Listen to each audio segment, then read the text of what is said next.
What up, what up? It's your moderator of madness, Mr. Vaughn. I got my man Daniel Lee to the left of me. My guy Aaron Larson to the right of me. Independent graphic designer and illustrator. Independent game designer and all-around evil genius. We're going to get him stroking a cat in a minute, Dr. Evil style. It's my boy Aaron Larson and Daniel Lee. Welcome to That's What's Up. This week, or this subject, this topic, we don't do days around here. We just do shit the way we want to do it. We don't plan anything. We don't plan shit. That's why our costumes are the same. But that's why you guys tune in for the improvisation. Today we're talking about the DC Cinematic Universe, what they've done, what they need to do, what we've liked, some of the missteps and stuff like that. And if we're going to talk about the DC Cinematic Universe, I guess let's start at the best thing that they've ever done, and that would be The Dark Knight.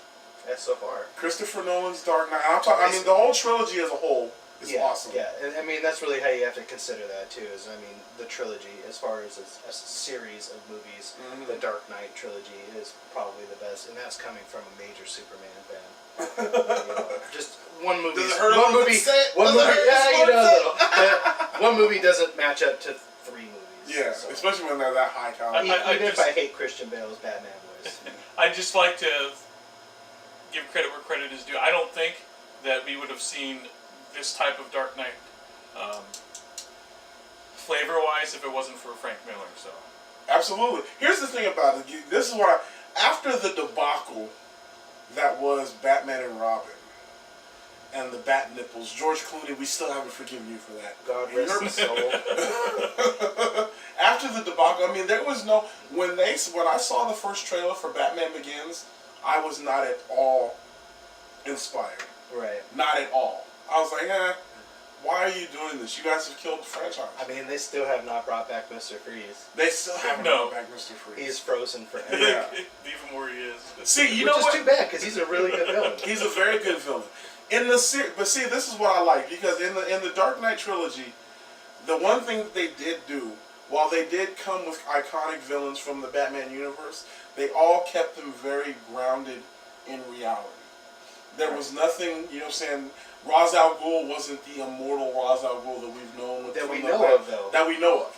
Even though they still gave you that film where he was like, I killed you, you're not Ra's al Ghul's dead. And then he was like, but is Ra's al Ghul immortal? You know what I'm saying? I mean, who better than Liam Neeson? Seriously, Qui-Gon Jinn. Yeah. But how did you feel, Dan, about the fact that they were able to bring in those villains, iconic villains like Ra's al Ghul, Two-Face, and the Joker, and still keep them very human? Well, I think it was a good decision, but that being said, I think they had to, because if you look at the previous Batman movies, those other villains that are even more well known, they did a horrible job. They did a horrible job. The Joker just sucked.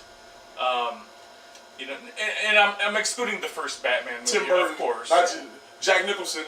Yeah, Jack Nicholson, great. The Danny DeVito as the Penguin, that was... It was weird. It was weird. It was very weird. I like Catwoman, but I don't know. I mean, no offense to Danny DeVito, because I think he's a great actor, but I just don't think that was... It just didn't work. That was a bad career decision. It just didn't work. The movies didn't flow well with one another. The recasting, the different styles, too much of a departure from one another. It wasn't a consistent series or group of movies. Because it felt real, but in a really weird Tim Burton way. Yeah. You know, and then he just kind of kept going with it. Yeah, it got real hokey. I mean, because even though I didn't hate Val Kilmer as Batman, I really disliked Tommy Lee Jones as Two-Face and Jim Carrey as a Riddler. And no offense to either Jim Carrey or Tommy Lee, they're both great actors. And we know that. But the thing is, when I see Jim Carrey, I don't see the Riddler. I see the Joker. Yeah. And someone please give that to me. Seriously, give that to me in the next one.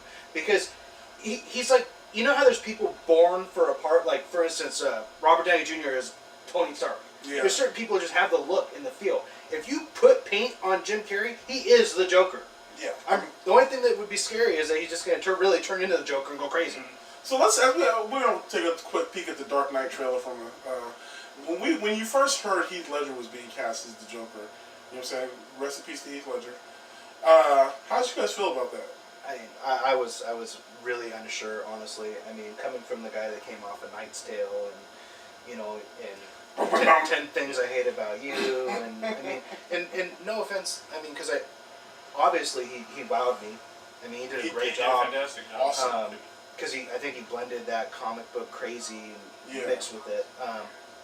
But I mean, still, to me, I think people need to really go back and look and see what Mark Hamill did with that character. Yeah, Mark Hamill has been he's been the catalyst for the animated version of Joker. He did it for what, 12 years? Like 10, 12 years, something like that. He was just the definition of crazy. Yeah. And that's what the Joker is. And honestly, they hit that in this movie. They hit it when Michael Caine says, "Some people just want to watch the world Some burn." people just want to watch the world burn. It's chaotic. Yeah. You know, he's the living embodiment of chaos. And he was the definition. He was the absolute yin to Batman's yang, especially in that. And I think that's where this movie kind of lost me a little. As much as I dug it, it was kind of like I didn't really feel like he was the yin to Batman's yang with it, because of the fact that, like, he's crazy, but he's still in control. He's like a mixture of the two. He's a mixture of what Jack Nicholson brought and what we know is the comic book Joker. And I'd really like to see, I'm going back to Jim Carrey. I want to see them put Jim Carrey in the role, and I want to see Jim Carrey turn Joker into that animated series Joker, because I think he's got enough humor to do it, and he can play crazy. Yeah. So, Dan, let me ask you a question. I'm going to put you on the spot. If you had to pick, who did you like better as the Joker? Did you like the original Jack Nicholson, or did you like the Heath Ledger? Or I'm going to give you a bitch of an answer. I like both of them. Cop out. Because they both represented a different aspect of the character. Mm-hmm. Very true. Like, if you can combine those different two iterations of it. then that's it right there. Yeah. 100% I agree with you on that. I like that. Because that's what it felt like. Because, like I was saying, he felt in control. Like, there's not anything that happened in that movie that the Joker did not already plan out. Right. Yeah. And to me, the Joker's a little bit more on the chaos, crazy side. That's not a bitch answer. So I'm not gonna. You don't have to take the bitch role for that. That's an acceptable answer, because they're both iconic. They're both iconic when you look back at it. So okay, so we know what the Dark Knight brought to the table. Let's talk about some other things. Let's talk about your guy. Let's talk about Superman. The Man of Steel. Man of Steel. They finally have gotten some, because after we've talked about it before in the previous conversation that we didn't really get to discuss in depth, but Superman Returns was just such a disappointment for all involved. Couple of cool scenes, but for overall, not a very good movie. Yeah, you shouldn't watch the movie and hope that Superman dies just because you're just so fed up with how horrible the performance is. I wonder why he's so happy he got shanked with the kryptonite. Oh, I love the fact that he got shanked and tossed over Prison the ledge. shanked.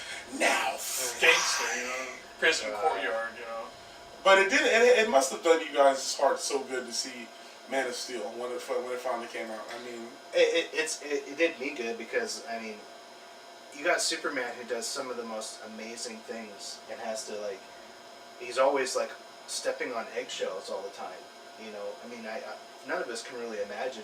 Because it's like, the biggest difference between Batman and Superman is Batman goes all out. Yeah. Because he has to.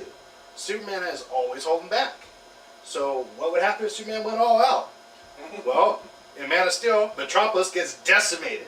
That's what happens. Except when Batman hooked his glove up to the power grid and jacked Superman hard. Hey, that was awesome, though. You can hit him, but you can't kill him. That was awesome.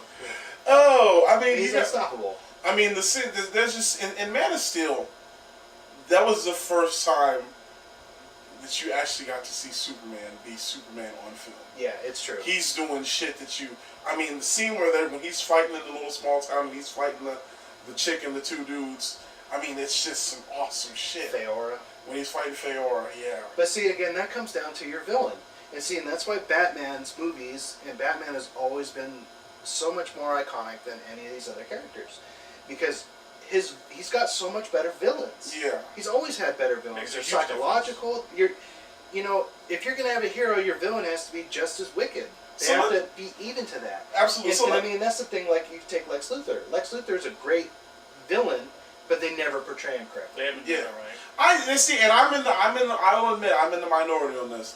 I actually enjoyed Kevin Spacey as Lex Luthor. Did you? I enjoyed it. Now I know that. Did you watch Smallville, Dan? The television No. show? I He's didn't. holding back. I didn't. What, No. Did you not like Kevin Spacey?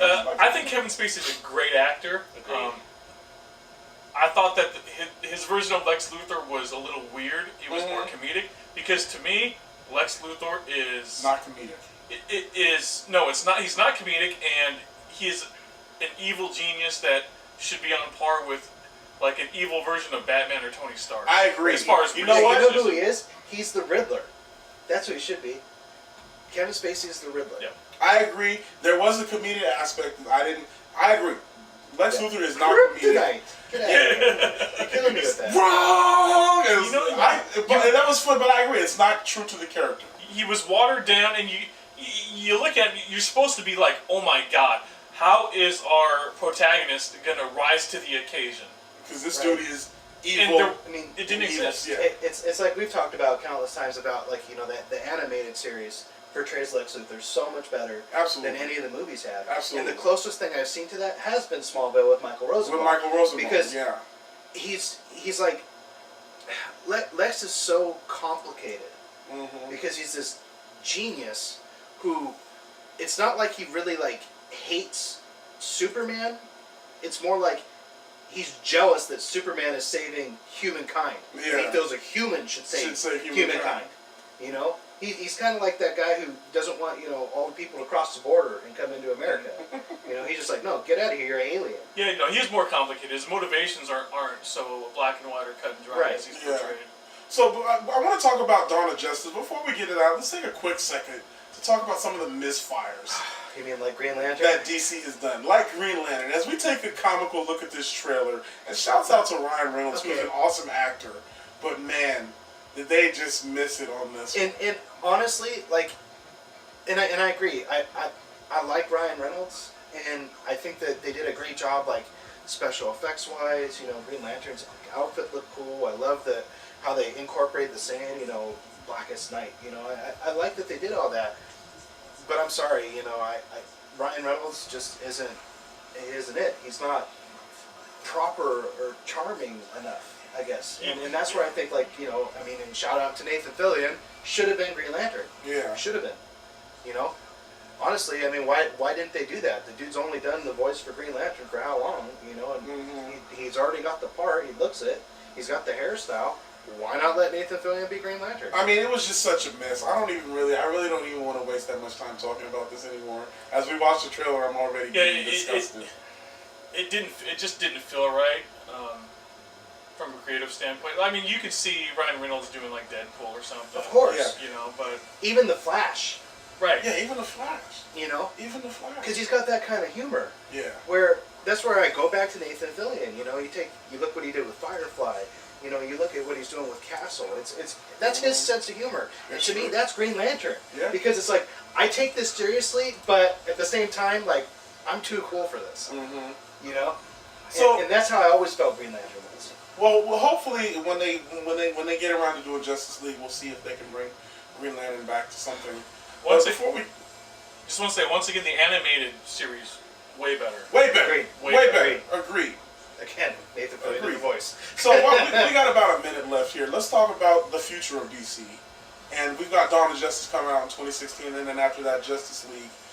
For those of you guys who were at Comic-Con, they had the little trailer leak. They showed a little footage from Dawn of Justice.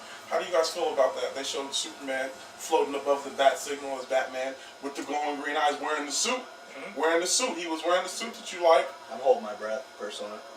You're still a little skeptical about it, right? I just am because, I think that Batman and Superman have such a great relationship. And if they don't show that great relationship and friendship that they have, then it's really going to kind of disappoint me. Well, I mean, you got to remember, this is the first time they meet. So I it's get gonna... that. I get that. There should be some kind of rivalry, but they still have like this friendship that goes. Right, it's amazing. and the fact that they see things and to have a completely different perspective Right. on how to approach a Right. situation. Yeah. And only friends can talk to each other that Yeah. way. Because one person wants to do this. The other person's like, no, I see this bigger picture here. Yeah. It's got the potential to be huge. We'll just see how it pans out.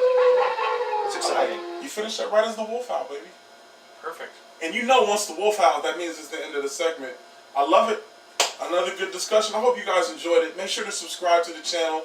Post your comments below. If you think we're wrong on everything we say, post it below, and we'll post in the comments so you can go fuck yourself. That's what I will. Again, we'll send those comments straight to Krypton. So until next time, we'll see you on That's What's Up. Peace out, y'all.